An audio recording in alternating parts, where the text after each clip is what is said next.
Hello guys, welcome to our channel Bhoomi sparkles. ఈ వీడియోలో మనం social studies, pedagogy of social studies important questions చూద్దాం. B Ed first సెమిస్టర్వి. So B Ed first semester exams ఒక university వాళ్ళకి ఇప్పుడు రన్ అవుతున్నాయి, ఇంకా వేరే యూనివర్సిటీ వాళ్ళకి 28 కల్లా స్టార్ట్ అవుతున్నాయి. సో ఇప్పుడు అన్ని యూనివర్సిటీ వాళ్ళకు ఈ మంత్ ఆర్ నెక్స్ట్ మంత్ వరకు ఫస్ట్ సెమిస్టర్ ఎగ్జామ్స్ కంప్లీట్ చేస్తారు. సో అన్ని యూనివర్సిటీలకి న్యూ సిలబస్సే కాబట్టి అందరికీ ఇది యూస్ఫుల్గా ఉంటుంది.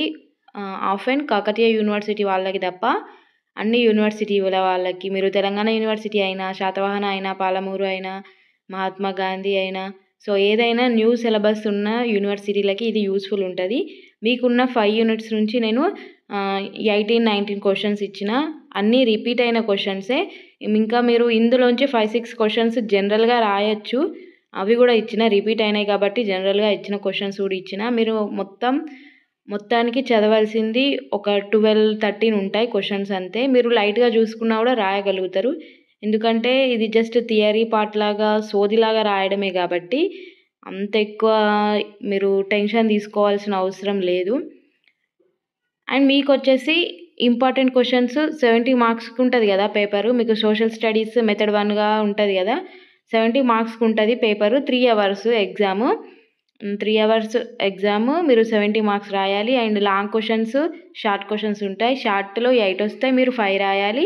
లాంగ్ క్వశ్చన్స్లో 8 వస్తాయి, మీరు 5 రాయాలి. సో ఇది కామన్గా అన్ని సబ్జెక్ట్కి చెప్తున్నా కదా నేను. సో మీకు ఫస్ట్ పేపర్ ప్యాటర్న్ తెలిస్తే మీరు ఎగ్జామ్ హాల్లోకి వెళ్ళినాక మీకు కొంచెం టెన్షన్ కానీ ఇలాంటిది ఉండదు. సో మీకు తెలుసు 8 వస్తాయి, 5 రాయాలి కాబట్టి డైరెక్ట్ రాసేస్తారు. సో ఒక్కొక్కసారి మనం హెడ్డింగ్స్ చదవం. సో హెడ్డింగ్స్ చదవక 8 రాయమన్న దగ్గర 5 రాయమంటారు కదా, అందులోంచి చాయిస్కి 3 ఇస్తారు కదా. సో చాయిస్ వదిలేయక లైన్గా రాసుకుంటూ వెళ్తే టైం సరిపోతుందా? సో మనం ఉన్న క్వశ్చన్స్ రాయడానికే టైం సరిపోదు, మళ్ళీ మీరు ఎక్స్ట్రాస్ రాసుకుంటూ అదంతా టైం సరిపోదు. కాబట్టి మంచి టైంని యూటిలైజ్ చేసుకోవాలి. అండ్ వీడియోలోకి వెళ్ళిపోదాం. Explain the social studies definitions and nature and the scope of social studies. So మనకి ఇప్పుడు సబ్జెక్ట్ ఏంటి? సాంఘిక శాస్త్రం కదా. సో ఈ సాంఘిక శాస్త్రం అర్థం ఏంటి, దాని స్వభావం ఏంటి అని. సో అర్థం అంటే అన్ని శాస్త్రాలను కలిపి, సో అందులో ఆర్థిక శాస్త్రం కానీ, ఎకనామీ కానీ, పొలిటికల్ సైన్స్ కానీ, సో మొత్తం ఉంటాయి. హిస్టరీ నుంచి మోడర్న్ టైమ్స్ వరకు మళ్ళీ మొత్తం ఉంటుంది కదా. సో అది మీనింగ్ అలా ఉంటుంది కదా, అది మీరు రాయండి. And next NEP 2020. So national education policy. National educational పాలసీలో ఇప్పుడు ఎన్ఈపి 2020 అని, ఎన్ఈపి 2023 అని ఇలా క్వశ్చన్స్ అడుగుతారు. 2 ఉంటాయి, ఎన్ఈపి 2020, 2023. ఈ మధ్య 2024 అని అంటున్నారు, బట్ నాకు ఐడియా లేదు. 2 అయితే తెలుసు నాకు, 2020 అండ్ 2023. ఇదేంటి అంటే ఒక ఎడ్యుకేషనల్ పాలసీ, ఎడ్యుకేషన్ క్వాలిటీని మంచిగా పెంచడానికి ఏంటి ఎడ్యుకేషనల్ పాలసీ తెచ్చారు. ఏంటి అంటే 5+3+3+4. ఇప్పుడు మనం స్కూల్ స్టడీస్ ఉన్నప్పుడు ఏంటి ఉంటుండే, 10+2 ఉంటుండే, 10th క్లాస్ ఇంటర్. ఇప్పుడు ఏం ఇంప్లిమెంట్ చేస్తున్నారంటే 5+3+3+4 అలా చేస్తున్నారు. ఏంటి అంటే 5 ఇయర్స్ ఏంటి అంటే 3 ఇయర్స్ ఏమో అంగన్వాడీ, అంటే ఇప్పుడు నర్సరీ, ఎల్కేజీ, యూకేజీ చదువుతారు కదా ప్రైవేట్ స్కూల్లో, అలానే అంగన్వాడీలో కూడా 3 ఇయర్స్, 3 ఏళ్ళ వయసు అప్పటి నుండి 3 ఇయర్స్ అంగన్వాడీలో ఉంటారు. Next first class, second class ఉంటుంది. సో ఫస్ట్ 5లో ఏంటి, ఒక nursery, LKG, UKG, first class, second class. So ఈ 5 ఇయర్స్ ఒక స్టెప్. నెక్స్ట్ 3 కదా. సో ఈ 3 ఏంటి అంటే 3rd, 4th, 5th. మళ్ళీ నెక్స్ట్ 3, 5+3+3లో సెకండ్ 3 ఏంటి అంటే 6th, 7th, 8th. ఇంకొక 4 లాస్ట్లో ఒక 4 ఉంది కదా, ఆ 4 9th, 10th, 11th, 12th. So ఇట్లా 10+2ని తీసేసి 5+3+3+4ని ఇంప్లిమెంట్ చేస్తున్నారు. సో ఇది మీరు హెడ్డింగ్ రాసి పెట్టచ్చు. ఇప్పుడు నేను చెప్పిన దాన్ని బట్టి మీకు ఒక 2 పేజెస్ అట్లా దాన్ని లాంగ్ చేస్తూ, దాన్ని ఎలాబరేట్ చేసి, ఎక్స్ప్లెయిన్ చేసి, దాంట్లో టర్మ్స్ని హెడ్డింగ్ పెట్టి పాయింట్ వైజ్గా రాసి ఇట్లా చేస్తే మీకు మార్క్స్ స్కోర్ అవుతాయి. సో దాన్ని ఆన్సర్గా కాక స్టోరీ లాగా గుర్తుపెట్టుకోండి. సో జనరల్గా మీరు ఎలాగైతే గుర్తుపెట్టుకుంటారో మ్యాటర్నైనా, సినిమా స్టోరీనైనా అలానే గుర్తుపెట్టుకుంటే మీకు మంచిగా అర్థం అవుతుంది. సో నేను బీఎడ్ చేసినప్పుడు కూడా ఇంత మంచి క్లారిటీగా అర్థం చేసుకోలే. సో అప్పుడు నాది స్టూడెంట్ మైండ్, ఇప్పుడు ఎక్స్ప్లెయిన్ చేయాల్సిన మైండ్ లాగా ఏమో అలా చేంజ్ అయిపోయింది అంతే. ఇప్పుడు బాగా గుర్తుంటున్నాయి, అప్పుడు ఇలా గుర్తుంటే 10/10లో వచ్చేమో. So next, explain the pedagogical ideas of education గీజుబాయ్ thoughts. So గీజుబాయ్ Badheka అని ఎడ్యుకేషన్ క్వాలిటీ, ఇంకా ఎడ్యుకేషన్ గురించి ఇంప్లిమెంట్ చేయడానికి ఐడియాస్ కానీ గీజుబాయ్ సిలబస్లో ఉంది. సో అది చూడండి. Next, right the relationship of social science with various sciences.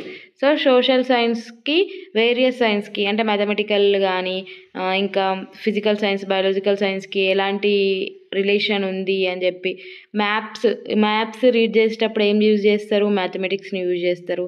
ఇంకా ఫిజికల్ సైన్స్ అలా యూజ్ చేస్తారు కదా, అంటే అన్నీ ఎడ్యుకేషనే కాబట్టి సబ్జెక్ట్కి రిలేషనే ఉంటుంది కాబట్టి ఆ రిలేషన్ని మీరు హెడ్డింగ్ పెట్టి పాయింట్ వైజ్గా అలా రాయండి. Next, discuss Anderson and Krathwohl. So జీ ఇక్కడ వచ్చింది టైపింగ్ మిస్టేక్ అది. So Krathwohl taxonomy. సో ఇది ఈ అండర్సన్, క్రాంత్హోల్ అన్నిట్లో బయాలజికల్ సైన్స్ అయినా, మ్యాథమెటిక్స్ అయినా, సోషల్ అయినా, తెలుగు అయినా, ఏదైనా కూడా మీ అండర్సన్ అస్సలు వదలడు మనల్ని. ఈ అండర్సన్ అయితే ఖచ్చితంగా చదువుకోండి. మీకు మెథడ్ 1లో కాకపోతే మెథడ్ 2లో యూజ్ అవుతుంది, మెథడ్ 2 సబ్జెక్ట్లో కాకపోతే మెథడ్ 1లో యూజ్ అవుతుంది. బట్ ఇతను మాత్రం అస్సలు వదలడు. సెకండ్ సెమ్లో ఉంటాడు, థర్డ్ సెమ్లో ఉంటాడు. మొత్తం నేను నీడను నేనే అన్నట్టు మొత్తం సిలబస్లో మొత్తం ఇతను ఉంటాడు. ఖచ్చితంగా ఇతను ఉండని సిలబస్ మాత్రం ఉండదు. సో నేను చదివేటప్పుడు అబ్బాయి అదేంటి ఒక ట్రయాంగిల్ లాగా ఉండే ఆన్సర్ ఉండి అందులో అన్ని ఇయర్స్ ఉంటుండే. ఇయర్స్ గుర్తుపెట్టుకోవడం అస్సలు నాకు రాపోతుండే. బట్ ఈ అండర్సన్ మాత్రం ఫస్ట్ సెమ్లో వచ్చింది, సెకండ్ సెమ్లో వచ్చింది, ఈ 2 సెమ్లలో వచ్చిందని థర్డ్ సెమ్లో నాది థర్డ్ సెమ్లో రాలేదు. సో బుగ్గా. నెక్స్ట్, 6th నిర్మాణాత్మక ఉపగమము, సహకార ఉపగమము. అంటే కన్స్ట్రక్టివ్ అప్రోచ్, కొలాబరేటివ్ అప్రోచ్. మీరు రికార్డ్ రాసేటప్పుడు ఇప్పుడు సెకండ్ సెమ్, థర్డ్ సెమ్లో మీకు ఎక్స్పీరియన్స్ చేస్తారు. సో మీకు ఆ టీచింగ్ మెథడ్స్ అని చెప్పి ఇట్లా ఇవి రాస్తారు. కన్స్ట్రక్టివ్ అప్రోచా, కొలాబరేటివ్ అప్రోచా, ప్రాబ్లమ్ సాల్వింగ్ మెథడా, లేదంటే ఇండక్టివ్ డిడక్టివ్ మెథడా, ఇలా కొన్ని మెథడ్స్ ఉంటాయి కదా. ఆ మెథడ్స్ టీచింగ్ మెథడ్లో నువ్వు ఏ మెథడ్ యూజ్ చేసినావు ఆ లెసన్కి అని చెప్పి అందులో రాయాల్సి ఉంటుంది. నిర్మాణాత్మక అంటే కన్స్ట్రక్టివిస్ట్ అంటే ఏంటి? ఇప్పుడు మనం ఒక్కరమే. సో నేను నా మైండ్ని ఇంకా డెవలప్ చేసుకుంటూ నేను ఒక్కనే డెవలప్ అవుతాను, నాకు ఒక్కనికే ఎడ్యుకేషన్ వస్తుంది. సో నా తెలివిని ఉపయోగించి నేను ఒక్కదాన్నే ఎగ్జామ్లో ఎక్కువ మార్క్స్ స్కోర్ చేస్తా. సో అంటే ఒక్కళ్ళు అన్నట్టు పర్టికులర్గా ఒక్క విద్యార్థి ఎదగడం. సహకార అంటే కొలాబరేటివ్ అంటే ఒక గ్రూప్గా. సో గ్రూప్గా ఉంటే ఆ గ్రూప్గా డెవలప్ అవుతారు. సో ఇప్పుడు ఆ గ్రూప్లో ఒకరికి వస్తుంది, ఒకరికి ఎడ్యుకేషన్ రాదు, వచ్చిన వాళ్ళు రాని వాళ్ళకి చెప్తారు. అట్లా గ్రూప్గా ఎడ్యుకేషన్ని డెవలప్ చేస్తూ ఉంటారు. సో వాటిని కొలాబరేటివ్ అప్రోచ్ అంటారు. కన్స్ట్రక్టివిస్ట్ అంటే సో అదొక విద్యార్థి అతని తెలివి యూజ్ చేసి అతనే చదువుకుంటాడు. ఇట్లా గ్రూప్ స్టడీస్ కాకుండా సింగిల్గా కూర్చుంటే కొందరికి వస్తుంది కదా, సో అట్లా అన్నట్టు. So next, 7th, what values can be developed in students తో సోషల్ సైన్స్ టీచింగ్. సో ఈ సోషల్ సైన్స్ వల్ల ఎలాంటి వాల్యూస్ అని అంటే, హిస్టరీ, సోషల్ సైన్స్లో కామన్గా హిస్టరీ కానీ ఇవన్నీ ఉంటాయి కదా. హిస్టరీలో ఎలాగైతే టీచ్ చేసేటప్పుడు సో ఇలా ఉన్నారు, ఇలా మన దేశం కోసం పోరాడినరు, అవన్నీ చెప్తే వాల్యూస్ ఆటోమేటిక్గా ఇంక్రీజ్ అవుతాయి. సోషల్ స్టడీస్ కంటే మంచి సబ్జెక్ట్ ఉండదు. బట్ నాదైతే మ్యాథమెటిక్స్. సోషల్ ఎందుకు తీసుకోలేదంటే మాకు 10th క్లాస్లో స్కూల్ టైమ్స్లో అసలు సోషల్ టీచర్స్ లేరు. నేను ఫ్రమ్ గవర్నమెంట్ స్కూల్లో 6th క్లాస్లో ఒక సార్ వచ్చారు. ఆ సార్కి రిటైర్ అయిపోయింది 6 months కాకముందే. ఇంకొక సార్ వచ్చారు, ఆ సార్కి ఏదో హెల్త్ ప్రాబ్లం వల్ల చనిపోయారు. నెక్స్ట్ ట్యూటర్స్ లాగా 2-3 వచ్చారు. బట్ అంత సోషల్ స్టడీస్ కరెక్ట్గా ఎవరు టీచ్ చేయక అది కొంచెం భయంగా ఉండిపోయింది. అందరూ మ్యాథ్స్కి భయపడితే నేను సోషల్కి భయపడతా. So next, 8th, right down to AIIMS of teaching social studies. సాంఘిక శాస్త్ర బోధన ఉద్దేశాలు రాయండి. 9th, ప్రాథమిక, ఉన్నత, మాధ్యమిక స్థాయిలో సాంఘిక శాస్త్ర బోధన లక్షణాలు రాయండి. సో మీరు 1st నుంచి 5th క్లాస్ వాళ్ళకి ఎలా టీచ్ చేస్తారు అంటే మ్యాప్స్ చూపిస్తూ చెప్తారు. 6th నుంచి 8th వరకు ఎలా టీచ్ చేస్తారు. 9th నుంచి వెళ్ళి 10th వరకు ఇంకా కొంచెం పెరుగుతుంది కదా అందులో ఏంటి కఠినత్వం అనేది. సో దాన్ని ఎలా టీచ్ చేస్తారు అని. విద్యా సామర్థ్యాలు అభ్యాస ఫలితాలను రాయండి. సో విద్యా సామర్థ్యాలు అకాడమిక్ స్టాండర్డ్స్ ఏంటి అని. So academic standards reading maps కానీ అండర్స్టాండింగ్ కానీ కాంప్రిహెన్షన్ అండర్స్టాండింగ్ ఇలా ఉంటాయి కదా. అంటే సోషల్లో నెంబర్ ఎంత ఉంటుందో కొన్ని ఉంటాయి. సో అవే హెడ్డింగ్ రాయండి. మీకు ఈ అకాడమిక్ స్టాండర్డ్స్ అనే క్వశ్చన్ సెకండ్ సెమ్లో థర్డ్ సెమ్లో చాలా యూస్ఫుల్గా ఉంటుంది మీకు. నెక్స్ట్ లెర్నింగ్ అవుట్కమ్స్ అంటే ఏముండదు. విద్యార్థులు భారతదేశంది మ్యాప్ చూసి అవి చెప్పగలుగుతారు. ఇంకా వాళ్ళకు హిస్టరీ చెప్పగలుగుతారు. ఇవి అట్లా రాస్తే అయిపోతుంది. బట్ అకాడమిక్ స్టాండర్డ్స్ అయితే హెడ్డింగ్స్ ఉంటాయి కదా, ఆ హెడ్డింగ్స్ చూసుకుంటే మీకు సరిపోతుంది. Explain the types of chart. So ఈ టైప్స్ ఆఫ్ చార్ట్ని మీరు మంచిగా రాయొచ్చు క్వశ్చన్. ఎట్లా అంటే ఇప్పుడు బార్ గ్రాఫ్ ఉంటుంది, పై చార్ట్ ఉంటుంది, ఇట్లుంటాయి కదా. ఇప్పుడు రెయిన్ఫాల్ని చూపించడానికి బార్ గ్రాఫ్ ఉంటుంది, పై చార్ట్ని యూజ్ చేస్తారు. ఇంకా ఫుల్ చార్ట్స్ ఉంటాయి కదా, ఆ చార్ట్స్ని మీరు పెన్సిల్తో స్కెచెస్ వేయండి. సో నేను ఎగ్జామ్ రాసేటప్పుడు అంటే పక్కన వాళ్ళది ఆల్మోస్ట్ చూస్తాం కదా, అలా అతను ఎక్కువ బొమ్మలు వేస్తున్నాడని చూసాం.